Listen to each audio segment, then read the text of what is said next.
Bonjour, je suis Amandine Battista, je suis psychopraticienne spécialisée en thérapie cognitive et comportementale. Si vous êtes ici, c'est peut-être parce que vous traversez une période de dépression ou bien alors que vous connaissez quelqu'un qui vit un moment comme celui-là. Quand c'est le cas, on peut avoir le sentiment que quelque chose s'est peu à peu éteint à l'intérieur de soi. Et surtout, on a perdu la joie, on a perdu le plaisir et parfois, dans les cas les plus graves, on a perdu une forme d'espoir.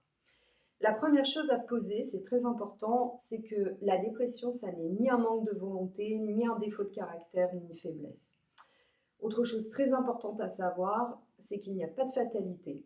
Même si aujourd'hui la situation vous semble bloquée, que vous êtes vraiment convaincu que ça n'ira jamais mieux, en fait, ça n'est qu'une pensée et il est possible de sortir de cet état. La dépression, contrairement à ce qu'on peut imaginer, ça ne se résume pas au fait d'être triste. C'est une expérience malheureusement qui est beaucoup plus globale et surtout beaucoup plus douloureuse. Et c'est un moment qui nécessite beaucoup de soutien, beaucoup d'écoute. Quand on traverse une dépression, on peut avoir le sentiment de fonctionner au ralenti, d'être tout le temps épuisé et d'être coupé de ce qui pouvait faire sens auparavant. C'est un peu comme si la vie se déroulait devant soi, mais qu'on n'arrivait plus à y prendre part.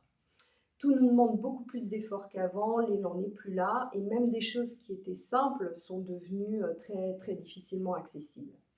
Les pensées deviennent souvent plus négatives, elles sont assez dures envers soi, et dans les situations les plus alarmantes, l'avenir peut paraître complètement fermé ou sans perspective. Si vous traversez un moment comme celui-là, c'est très très important de bien choisir les personnes qui vous accompagnent parce qu'il faudra beaucoup de bienveillance, beaucoup de soutien et beaucoup d'écoute. Maintenant, en partant du principe que la dépression, ça n'est pas une fatalité, dans l'accompagnement thérapeutique que je développe, on va aider la personne à retrouver progressivement un peu d'élan, un peu de mouvement et surtout un rapport qui soit plus soutenant à soi-même. L'idée, c'est d'essayer de trouver des portes de sortie dans une situation qui peut sembler être une impasse. Pour ça, on va travailler sur plusieurs leviers en même temps. D'abord, on va travailler sur le rythme et l'énergie et on va essayer petit à petit de réintroduire progressivement des actions qui soient accessibles, mais tout ça sans pression. Ensuite, on va travailler sur le levier des pensées. Là, on va surtout essayer d'assouplir des jugements qui sont sévères, un regard qui peut être très critique envers soi et bouger un peu une vision figée de l'avenir. Enfin, on va agir sur les comportements comme l'isolement, le retrait, l'évitement. Ce sont des comportements sur le coup qui semblent protégés, mais qui à long terme vont entretenir cette perte d'élan.